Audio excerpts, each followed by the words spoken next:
quite a small group, you can just unmute and ask, or you can just pop any questions into the chat.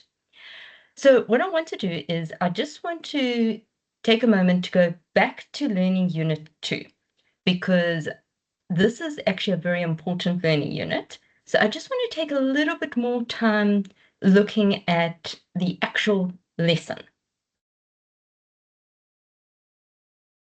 So you need to remember that we have these 4 stages of the lesson plan. So we've got the introduction, you've got the teaching and learning, you've got the closure phase, and you've got the assessment phase. So what you need to remember about the introduction phase is this is really the time to grab the learner's attention. So I'm thinking especially when you are designing lessons for your assessments, or you are designing lessons for your teaching pracs, you really want to design the best lesson that you can. Now, obviously, in everyday life, you want every lesson to be really good. Now, what we are looking for when we assess you on your lessons, so when we ask you to design one for an assessment, or when we ask you to design one for your crit lessons, what we're looking at is, can you design a really fantastic lesson that shows me that you really understood the principles? We understand that not every lesson is going to be a showstopper, and there's no reason why it should be, because we live in the real world. But every lesson should always have these 4 stages.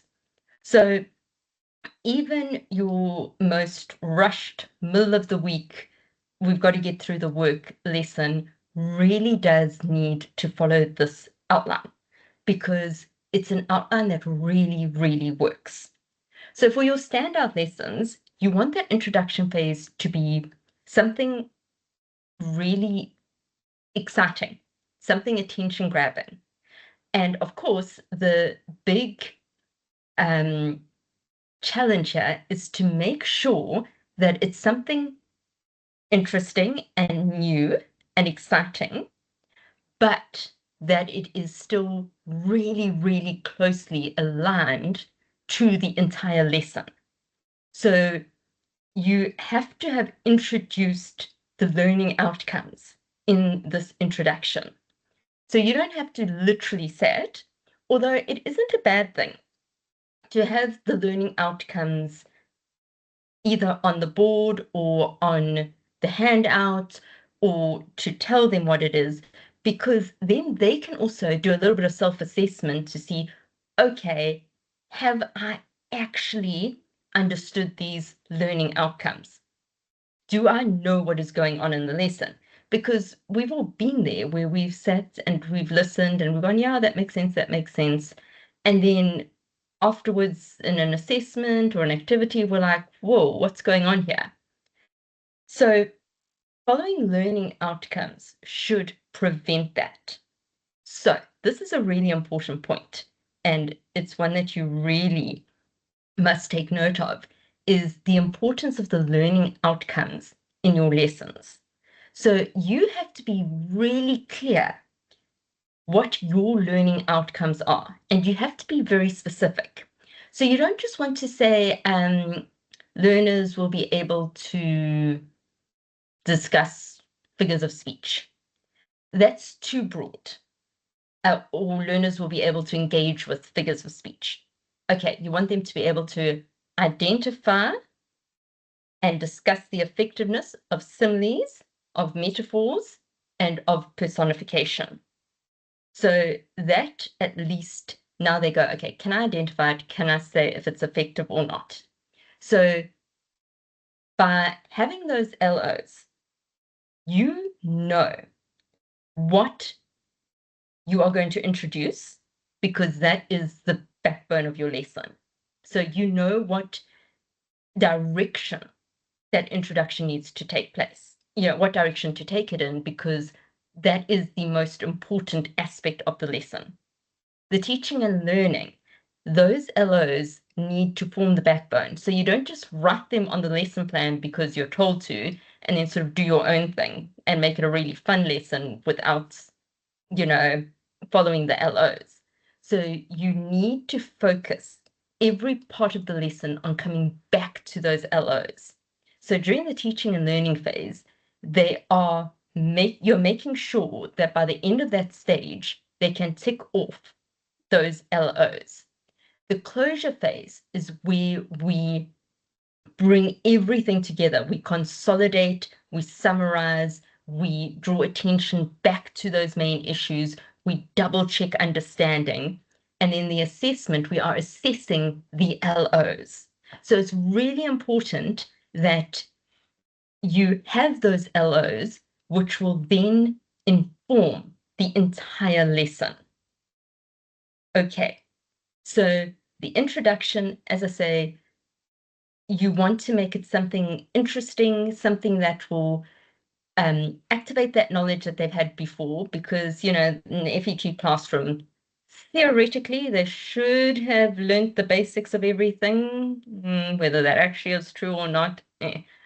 But at least in the introduction, you can get a feel for where they are. How much of the previous knowledge that they're meant to bring into the classroom have they actually brought in? And it's a good chance for them to remember it and see where they are as well. And if you can grab their attention and keep it, let me rephrase that. If you can grab their attention, you can keep it for the rest of the lesson. If you start off and you've lost them, it is very difficult to bring them back in. So you want to, even if this isn't a standout lesson, even if this is a midweek lesson, you always want to start with something that is going to interest them. Because if you can interest them and interest them in a relevant way, then it's much easier to teach them. With the teaching and the learning phase, this is the phase where you get to implement everything. So you get to implement your different teaching ideas, your different teaching methods. You get to try out group work and things like the flipped classroom. So this is the chance to really make sure that they understand the LOs and can start applying them. So that is the main part of your lesson. Now, the closure phase, it's more than just saying, this is what we did today, this is your homework. Okay, this is a point where you want to give them a final little activity, a final little something to remind them of what the most important points are. Because if you think about the way we structure all communication, we start off with an introduction. We say, this is what we're going to be doing. And then at the end, we have a conclusion. And the reason why we do that is because as humans, we remember the first thing we're told and we remember the last thing we're told. So the introduction is to set the scene, to get them interested, to get them thinking about what they already know, to put them on the right path. The closure phase is where we sum up where they are and consolidate for them what they have actually done in this lesson and what they need to take home with them. So this is really the consolidation phase. And I'm sure I spoke to you about this last time. You always need to have a closure phase. So especially with crit lessons, but always you want to do it. And I do it when I'm lecturing in person.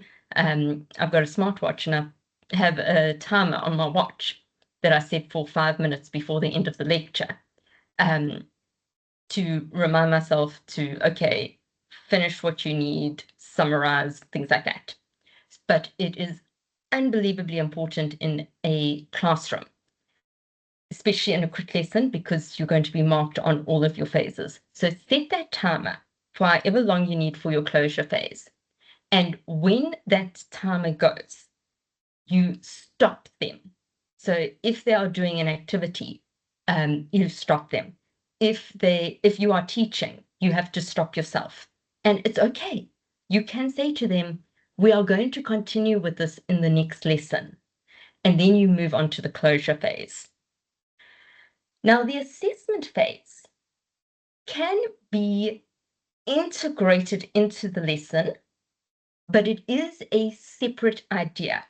So you don't necessarily have to give homework for every single lesson, but either during the lesson or, if you're doing a series of lessons, you need to include an aspect where both you and the students can assess their learning. So they can see where they are, and you can also see where they are. So this is the time where they can apply those things. And of course, the assessments are based on the LO, which means the lesson has to be based on the LO. So that is really the framework of a lesson. So anyone have any questions at all about this? Yes, Matthew. Hi, Amy. I was just wondering, with the assessment phase being at the end of the lesson, you said it doesn't always have to be homework, but sometimes it can kind of come in a kind of a homework form. What Mm. does that look like in a world where students can just use AI to do stuff? Is homework just, go read these chapters and we'll discuss it, but that's not really assessment. So I was just wondering, what does homework look like in terms of assessment when, yeah, you don't know when they go home, where they're just using AI to create their responses anyway. Yes, now that is actually an excellent question. I am going to be honest, I haven't been in the classroom since AI has become mainstream. Obviously, I've been in the tertiary space, and that's been very eye-opening. I actually am going to put a pause on that question because I want a more in-depth discussion on that. So I'm going to say we're going to put a pin in it, and we're actually going to have a discussion on that in a little bit. Okay. So when you are developing lesson plans, so yes, the assessments and the crit lessons are really important, and you really want to, make sure that you're doing those ones absolutely correctly. It is very important to remember that all of this is designed to help you in real life in the classroom. So you can absolutely plan for a double period because you do get those. So a lot of the really great lessons where you've got so many ideas and you want to show off so many things, you probably are going to need a double lesson. But it's also very good to get some experience planning for single lessons, so the 45-minute lessons, because also your prac lessons are going to be 40 to 45 minutes. Your supervisor isn't going to come in for a double, I'm afraid.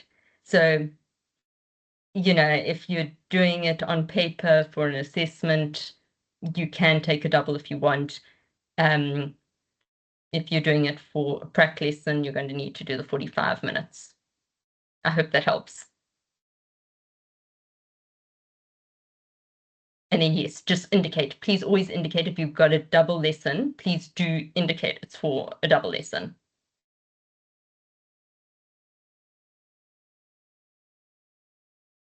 Okay. Anything else?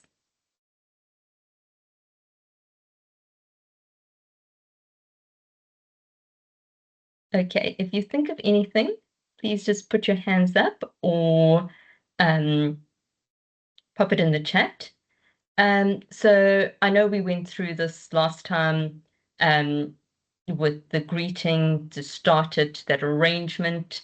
Sometimes you don't want to do the arrangement right away because you want to just grab them and get them interested and do something completely out there. But in practicality, so if you're doing your standout lesson, you probably want to jump in with something straight away. For most lessons, it's a good idea to have everything set up by the time you start with your introduction. And then the teaching and learning. So what you really want to do is you want to help the learners organize the information and apply it.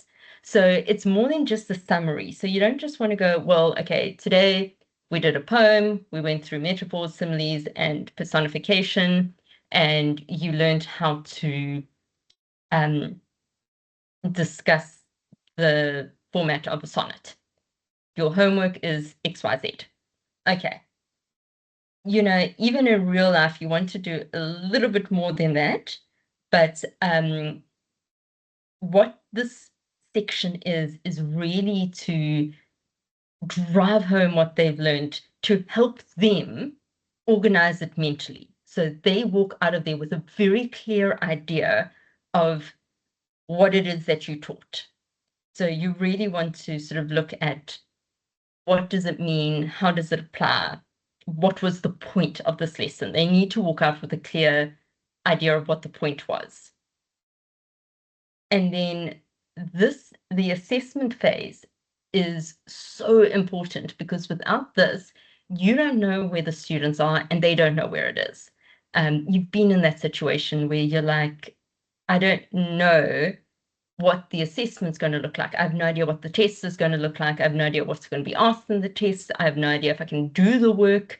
Okay, you never want your learners to feel that way in your class. So yes, assessment comes in so many different ways, and that's what Learning Unit 3 is about. And you really do need to assess the learners in a whole lot of different ways. But you also want to make sure that they are being assessed in a way that they feel confident that they have checked, that they've understood everything. So a lot of the assessment comes in listening to their discussions, in reading their work, in walking around while they're working and checking up on them. There's a lot of assessment going on there, but they also need to feel that they have had a chance to practice and to apply it.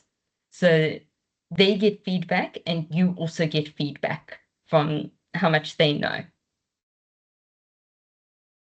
Okay, so do you guys have any questions or concerns about this at this time?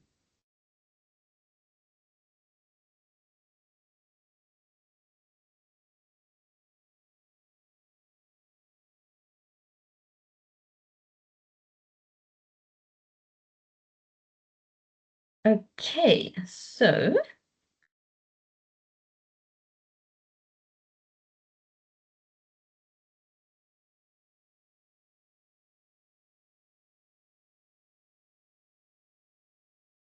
I'm just waiting for this to load.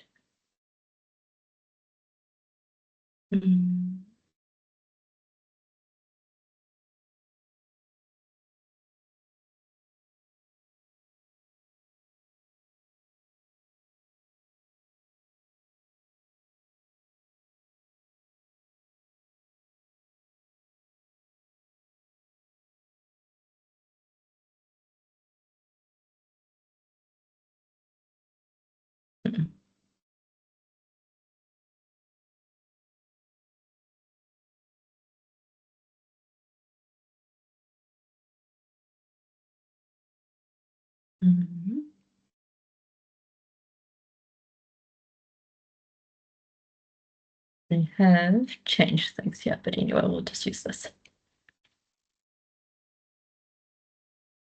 Okay.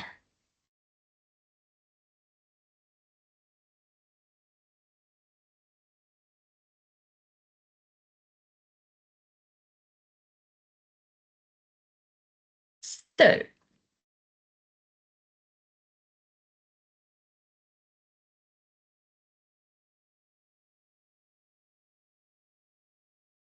AI and homework.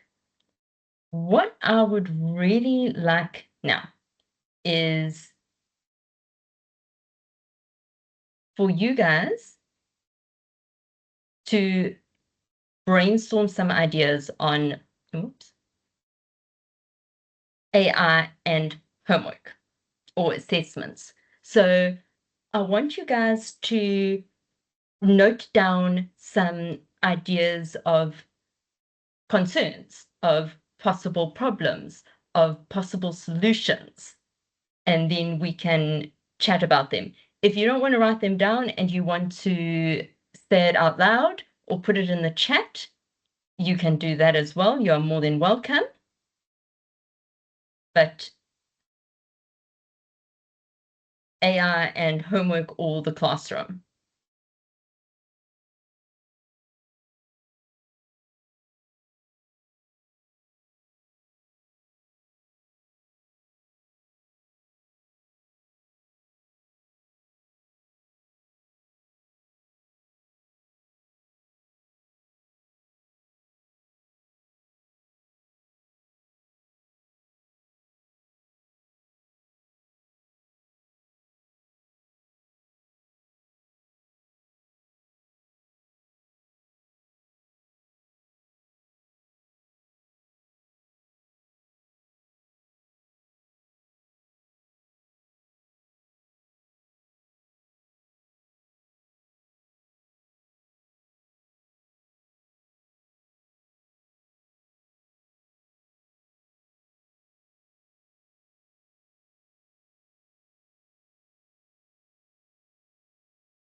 Okay, so some excellent ideas and thoughts. One thing I want you guys to take out of this personally is that you guys have some fantastic ideas and some fantastic thoughts.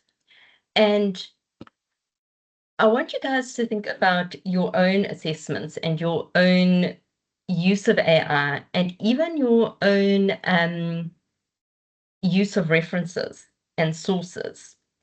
And I want you guys to understand that you have very good ideas. You have an excellent understanding.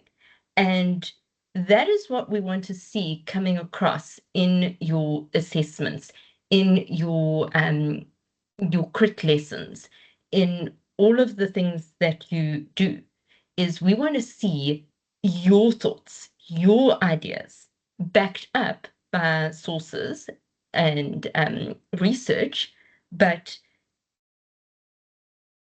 this is very important that you don't feel that you don't have anything to say and that you need to use research or other people's ideas, because you don't. You've got your ideas, you've got very, very good ideas, and you need to start relying on these ideas because there are some very good ones here. So you've said some fantastic things in regards to what the problems are, is when you generate an answer, instead of you creating the answer, you aren't exercising your critical skills. Students don't develop the ability to think critically or creatively when AI content generation bypasses the cognitive processes that homework and assignments and assessments are designed to strengthen. Beautifully put there. Using AI to summarize a novel, but often AI gets it wrong and provides incorrect quotes and events. Thus, the learners miss the point or important events. That is something that is very, very important, is that AI gets it wrong a lot, because what it'll do is it will just hallucinate. It'll make stuff up if it doesn't know it. And there's actually a very interesting field of research there about intellectual property rights, because AI only knows what is being put into it. So if, say, for example, you are using AI to generate ideas on a novel, but the novel isn't in the public domain, there is a very high likelihood that AI does not have access to the full novel. So it has no idea what it's really talking about. It is relying completely on third-party sources. So there is a very high likelihood that they're going to get it wrong. To put it bluntly, students will become completely reliant on AI, which could lead to a lack of independent thought, lack of problem solving, and critical thinking skills. This is not helped by the current exposure to short-form content that already puts their attention spans in such jeopardy. That is really, really well put. That what's going to happen, and it was always a big problem, it's been a problem for many years, is how scared so many students are of getting anything wrong. They want to be told the answers. They don't want to think about things. They don't want to create their own responses. And they are just, a lot of them, okay, are very lazy, but a lot of them are genuinely anxious about providing their own ideas and their own thoughts. So they would far rather rely on something else. And of course, the problem is the more you rely on it, the less you develop your own thinking skills. So that is going to be a huge problem. And also, as you say, between that and the short form content, there are huge challenges ahead. And a very, very good point, that learners might not see the importance of learning the content. They would rather just copy and paste. And then there's a solution. The learners could have more group or class discussion so that they can gather as much information in class from both the teacher and their fellow classmates rather than taking it from AI. And I think you've hit on a very, very important point here, is that we are going to have to start thinking far more outside the box. Now, part of what we're going to have to start doing is looking at sort of homework assessments that are more driven by, should we say, creative thinking and creative application rather than just straightforward question and answers. Now, first of all, it's very good to have sort of out the box thinking and more creative ideas. Yes, sorry, I'm just looking at the chat. Yeah. Trying to use AI, it's a great example. It's a great idea to go and actually just play around with AI. What does it actually know? And it has no excuse because Taming of the Shrew is out of copyright, so it should have access to it, but very scary. But you want them to use out-the-box thinking because it helps their critical thinking skills, it helps their creative thinking skills, it helps them to apply their knowledge in different ways. But we also have to be aware that we do need to give them practice in answering questions in the way they're going to be given in the test and exams, because that is a huge part of school. And one of the ways that we can also start to look at this is embracing more of the flipped classroom model. So that is, and it's something that's got to be introduced very, very carefully and very slowly, but it's where the learners go home and do the learning part at home. So there's so many great opportunities for us. So we can record ourselves teaching the content and then upload the videos to whatever platform they use. Obviously, this is, of course, restricted to schools that have, you know, a media platform. And obviously, these are the higher resource schools. The one thing about a very low resource school is a lot of the students aren't going to have access to AI. So, you know, these AI problems won't come in. But sorry, to get back to the flipped classroom is you say, for example, upload a video of yourself teaching the content. And for homework, they have to watch the video. Then they come to class. And this is the time where you spend a few minutes asking them questions and assessing what they know. Then you cover a little bit of, if you're finding gaps in knowledge and you're finding problems in the knowledge, then you do a recap of it. And then most of the lesson is actually spent in them doing work with your assistants. So instead of, so it's like the reverse of the homework model where you teach in class. So sort of, you know, we used to the old chalk and talk lecture style teaching, and they go home and they do the homework at home. And then they'll only find out how they did much later. In this case, they go home and do the learning at home, and they do the work at school with you. So obviously, as I said, it's something that's got to be a bit carefully implemented, but it is a move to start getting them to do more work in class, and so more of the active work in class and more of the passive learning at home. And another good point here about students will rely on AI to complete homework, hindering their own production of knowledge, understanding content. This creates an issue during final examinations. They cannot form answers from their own knowledge base.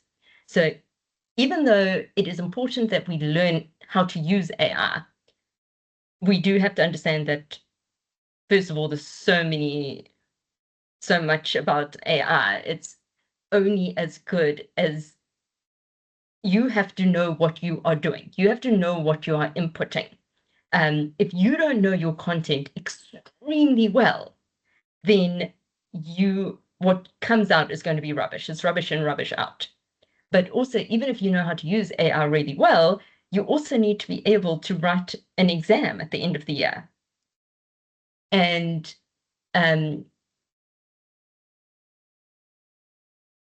the critical thinking and problem solving will not be fully developed. Yes, so some potential use. Students could research a topic, e.g. poem, and then present their findings to the class, i.e. this is what ChatGPT said about X, then the class can discuss. Yes.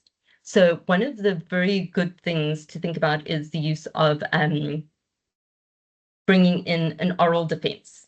So this is something that I'm looking at for my other postgrad students with their research projects, is you have to be able, and this is also for all of us, if you want to know, is my AI usage, am I using it too much? Can you explain and defend everything that you have put together using AI?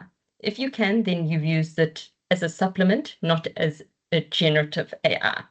So it's also a good idea to get them into a classroom setting where they have to now talk about things and bring their prompts and content to class, write reflective essays and exercises. Has AI been successful? Exactly. That is a wonderful idea. The idea of actually showing them and letting them see what comes out of AI and getting them to reflect on it. They might not see, a challenge is they might not see the importance of learning the content and just rather copy and paste. Yeah, that's a huge problem, is that reliance, and they stop seeing the point of it. Could have more group class discussions. Could ask them to do some research using AI, use that content as a basis for discussion. Yes. Make homework more personal, more relatable to home life. AI can't relate to learners' own life at home. English is a subject, exactly. So this idea of bringing in personal, out the box thinking, where there isn't a lot of AI information on the text. Yes, those sort of assignments. Also very important. If homework is more engaging, they're less likely to use AI. Very good. Bringing in annotated bibliographies to show they've understood their sources and what they've learned from them. Yes. And then teach learners to use AI as a tool rather than not allowing it. So that is very, very important, and this is something that you're going to have to discuss with schools, and it's going to be a huge project, is this idea of teaching them how to use it appropriately. Because, you know, we can say you can't use AI until the cows come home, but it's a very important part of their lives. It's going to be a very important part of their lives. But that is why so many of these suggestions about getting them to use it and reflect on it will show them a lot more about its capabilities and its limits. And then learners' voices by starting the year with primarily in-class writing and speaking activities, building on their writing skills by fostering their voices and individuality, having them want to write their stories and ideas. Fantastic. Absolutely fantastic. Could the use of AI be symptomatic of the schooling system placing a priority on the right answers, thereby actively punishing exploring and trial and error? On a slightly more related note, even though students may use AI to create the correct answers, students who don't use AI may still train themselves to parrot the correct answers as opposed to thorough topic exploration. One example being a student opting for writing an analytical essay that reflects what they perceive the teacher's opinions and are instead of exploring multiple perspectives for a textual analysis. You have really hit on a very, very important point, and that is one of the major failings of the schooling system, which there are many. And, you know, I'm in education. I've been in education my entire life. I love education. But as I know all of you are aware as well, there are so many shortcomings and so many systematic problems with the schooling system. And one of them is the priority on the right answer. And as I was saying earlier, it's a huge problem where people are still really invested. These learners are so invested in getting the answer right. And I mean, you know, I'm having that problem with a 6-year-old. I'm trying to teach her and reinforce her all the time. It's good to get something wrong. She gets very cross because if she didn't get it right, then she doesn't want to do it. And I'm trying to break her out of that habit, because I know exactly as you say, this mentality that it has to be right does mean we do punish, we actively punish exploration and trial and error. You put that so well. And that is a very systematic problem that we have.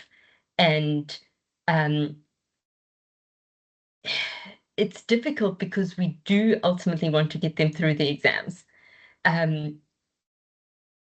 But we also, an excellent teacher holds themselves to a higher standard that you never want to let their schooling get in the way of the education. So there is a huge problem. There is a huge problem with learners who do just parrot what they learned in class, parrot the analytical essays, try and figure out what their teachers want. And the worst part is they do have a bit of a point, because very often students will be punished for really out the box thinking. If they write it in essays, if they try and argue, for example, that maybe Othello had a point and actually Desdemona was being shady AF. Obviously, they wouldn't put it like that, hopefully. But I mean, while that goes against most of the common thought, and they probably have a very difficult time actually really proving that, the whole idea that maybe they've got something there and maybe we should give them credit for thinking. We really need to push that in our individual schools. There's a hand, so I can't see who that is. It's me. You Hi, were yes. responding just now to my post. Sorry, I would have written this down, but it's a little wordy. Mm. In my experience with this situation of students opting for parroting what they perceive to be the teacher's perspectives, I've seen this be played out. And I've seen how the biases that the teachers already possess shines through and impacts the students directly. I've seen colleagues of mine from high school who parroted the information perfectly, absolutely perfectly, and hit every single major note on what the exam was looking for. And because they parroted so perfectly, they would even use information from their own further reading, which was the same further reading that I had done. However, because I didn't already have that reputation for parroting the correct things that the teacher likes to hear, when I presented that same further reading, it was met with suspect. As in, did you really do the further reading, or are you just playing with information and making things up? So it wasn't until I accepted that, no, this is the system. They're not looking for exploration. They're looking for just give us the correct answer. That was when my grades improved. Yeah, that is a really heartbreaking thing, and it's awful. And the worst part is,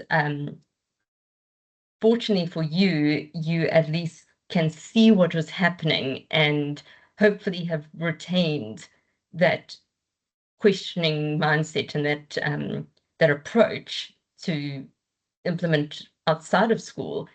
But the really bad thing is that there are so many students who, because they're punished in school and their marks go up when they just start parroting, they embrace that fully and they just stop thinking.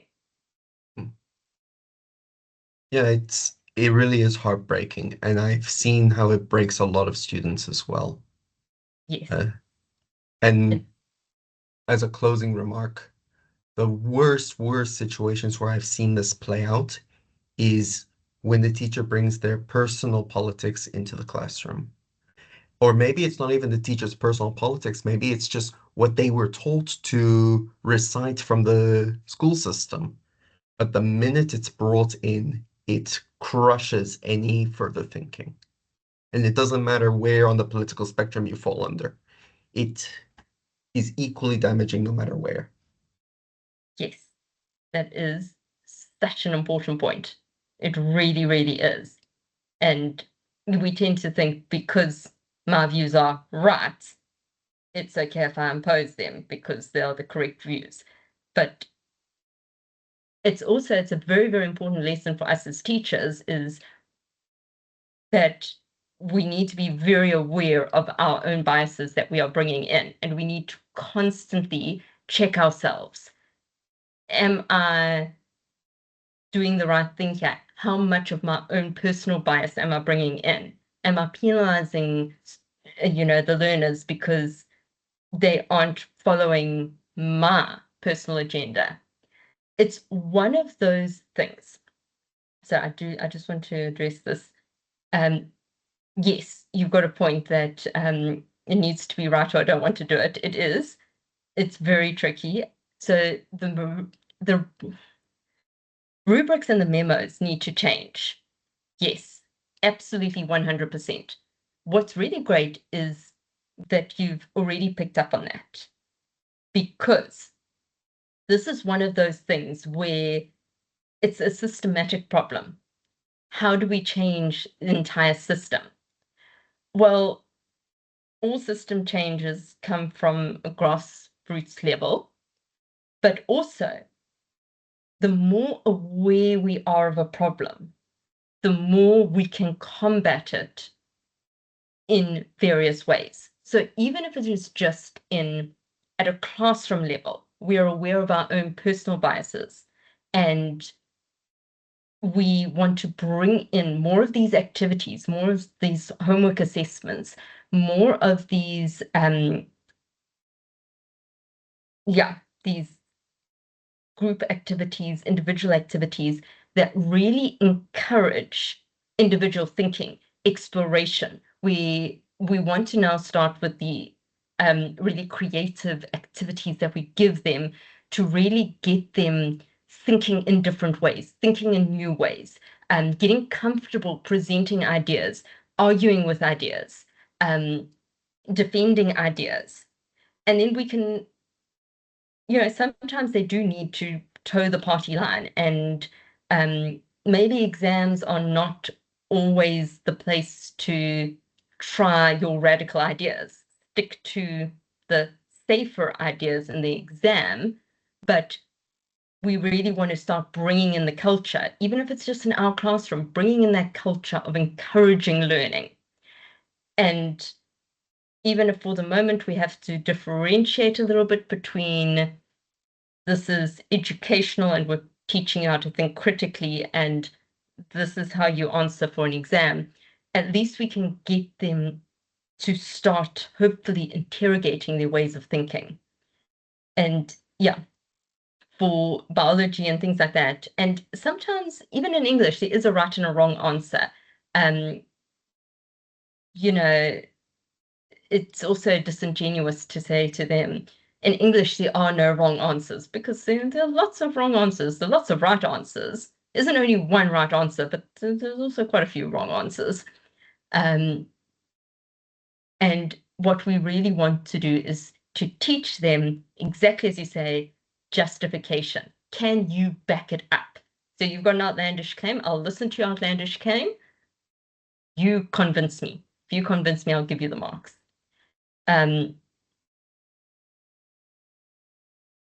So yes, regressive mentality, very, very much so. That is something you are going to find a lot of, is old school teaching, and a surprising number of younger teachers also tend to follow that for some reason. I don't know why, but as I was saying, in your own classrooms, it starts with you. So acknowledge that there is this problem, and acknowledge that you are also going to bring your own biases in, and just keep interrogating your approach to it. How are you approaching it? Are you encouraging them to think outside the box? Are you encouraging them to develop their critical thinking skills, sometimes we do need to focus on making sure they understand the work that's going to be in the test. That is just the reality of life. We do need to get through the syllabus. We need to get them that practice answering those test type questions. We can't neglect that aspect. But I think in terms of in the classroom, what you want to do in your teaching and learning phase, in your assessment phase, you want to balance out that training them how to answer test questions, which is a good skill to know, with this is how you go about looking at new ideas. We are going to now spend some time arguing ridiculous points of view. So we're actually going to now argue that, you know what? Othello was justified in killing Ophelia. Not Ophelia, Desdemona. Hopefully he didn't kill Ophelia. You know what? Maybe Polonius was a better king than old Hamlet. Let's discuss that.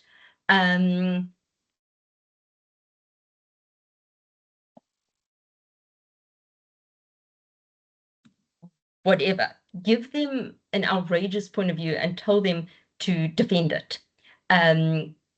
Give them a homework task where you give them credit for the way they're thinking.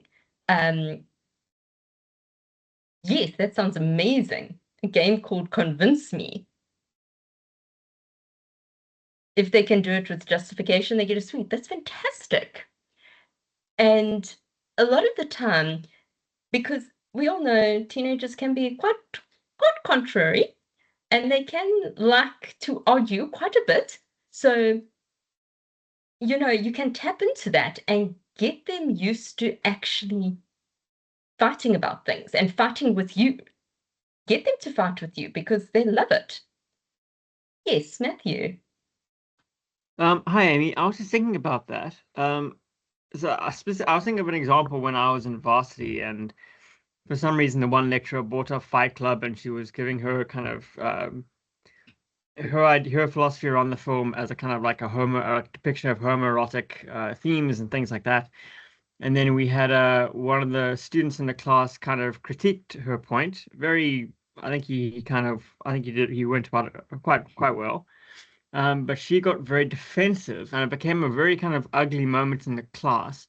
And I was just thinking, if you're in an English class, they can get almost political when you're dealing with like I don't know, critical analysis and things like cartoons, whatever. And when you're trying to like push students with ideas and try kind of be controversial, isn't there a danger there of actually going past your role as an English teacher and actually putting yourself at risk almost professionally? Particularly when students are, I think in the current realm, people are very defensive because social media makes them defensive. You know, they put themselves in their bubbles and they kind of attack anything that's outside of that. So I almost feel like I understand the point you're coming at, but also there is such a risk of actually trying to contend and debate thought, particularly at a high school level where people can be quite, I don't know, maybe I don't know, just very very concerned about their ideas and their thoughts and not having those thoughts kind of provoked. Yes. So it's an excellent point, and I just want to, if I'm understanding you correct, there are actually sort of two issues here. The first was in the lecture where the lecturer has her point of view and gets very defensive when someone argues. So that's something that we also have to be very careful of ourselves, is especially when we're teaching, sometimes they are going to argue with us, and sometimes the temptation is to just go, you are so wrong. No, is always to, if they are arguing with you, and if they're arguing in good faith, I would say, if you don't have time for it, you say something like, it's a really good idea, or that's quite interesting. Unfortunately, we don't have time to have a discussion. I'm going to table that. I am an expert on this. This is the standard viewpoint. We do need to learn this. We can discuss alternative ideas later. Something like that. You'll have to be a little bit more eloquent. As you say, listen to understand and not to respond. And Socrates, wow, always get them to justify. The other thing that is very important, and you've hit a very, very important point, and it's one that does need to be really reiterated. You have to maintain a level of professionalism. So you do not want to, you never bring in politics. You never bring in anything too controversial. So what you can do is you are looking at things like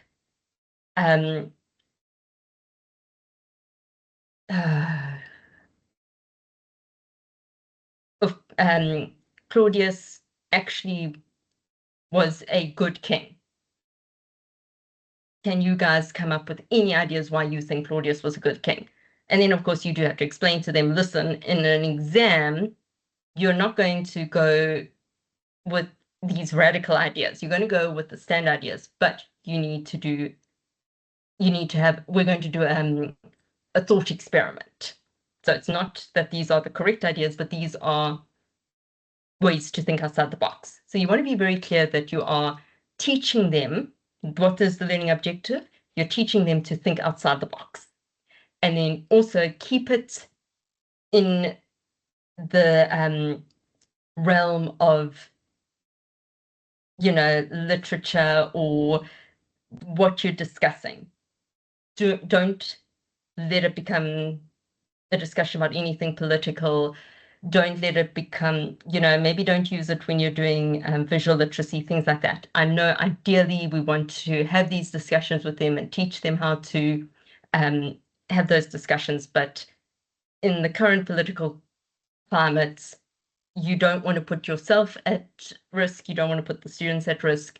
So what you do want to do is you want to teach them how to present an idea, defend an idea, and discuss an idea without being offended. That's an unbelievably important skill to have, because nowadays so many people have lost the art of being able to have a discussion, being able to engage with ideas they don't agree with, being able to engage with someone who doesn't agree with their ideas without having it descend into a defensive thing. But in a classroom, you want to teach them those skills and explain to them that's what you're teaching them in a safe environment by getting them to discuss the characters or getting one group to argue this and one group to argue that, and they have to now write a summary of their argument, write a rebuttal of their argument, things like that. Laying the ground rules for discussion. Absolutely. And exactly as you say, they're taught to only see the black and white of things. And, that is really what we want to break them of, but in a safe way. Sorry, I do see there's a hand up. I'm just going to say, I do see we've run over time. If you've got to go, thank you so much for joining. Have a fantastic week. Any questions, any comments, anything like that, please email me. Otherwise, have a fantastic evening. I am going to be hanging around, and I do want to hear Nathaniel. Is that you with your hand up? Yes, it is me. Hi. On the subject of teenagers being argumentative, it reminded me of Erickson's stage development theory. And I brought up the table just so that I could know if I was remembering the information correctly, and I think I have. Yes, I have. Students spend an extortionate amount of time from the ages of 7 to 11, so this is the school age, where they are concerned about whether they are personally competent or not, because this is the age that is being developed. And then later into adolescence, from 12 to 18 years, now they're concerned about their personal identity, and they're especially concerned on whether or not they're going to be true to who they are. This is not exclusive to their previous stage. This actually blends because you've taken children and you've told them that their entire value as an individual stems from whether or not they can pass a test. So now they're carrying that into adolescence, and naturally they're going to be extremely argumentative and extremely defensive about information they carry. Because if they're carrying the wrong information, then that's a clash against their personal identity. So it's more than just, oh, teenagers are argumentative because, oh, they're hormonal teenagers. They're argumentative because they're at a stage psychologically that they feel a serious need to defend who they are. And as teachers and as educators in general, we have taught them that their identity is linked to their competency. And so naturally, the more they value their competency, the more argumentative they're going to be. That is such a brilliant link you've brought in there. And if you've got that available, if I can ask you to please email that to me, if you've got a moment sometime. And that link is an incredibly powerful one. And I don't know if there is a solution. I think one of the things we really want to try and bring in, and as early as possible, is this idea of trying to break that mindset of it's right or wrong. And I don't know if there is a solution. I can say being in the classroom for many years, I don't know if I had any success. I did try every year from the beginning of the year to try and get my students to see that marks are one thing and they're important, but thinking is far more important. And hopefully some of them got that a bit. So I think the important thing is the more we understand about that, and that's why I'm so fascinated by that. It's such a brilliant link. The more we understand about them and their development, the more we can help them and help to grow them. It's all about being aware of what the challenges are and thinking about how we can help them. Yes, and what's more is that, well, as a side note here, Ericsson's stage development table is very easily accessible on Google Images. That's So fantastic. if you'd like, I can email you a photo that I've found. Thank you very much. That would be great. Yeah. But yes, I think in me going down the path of psychology, I feel like this has slowed down my thinking a bit, which is necessary to remain calm enough to detach myself from a situation. I think if I had gone directly into studying teaching, I would have missed that lesson. Yes. And it's either you learn it before you go teaching or you learn it as you teach. And it's messier such the an latter important way. one. Yeah. Okay. Okay. Thank you so much. And thank you. Okay, everyone. Thank you so much. I'm going to hang around for another 5 minutes or so. It's been fantastic. You guys have come up with some amazing ideas. I hope you have a lovely week. I hope you have a wonderful long weekend and a very happy Easter if you celebrate. And I will see you in 2 weeks' time. Have a wonderful weekend, everyone.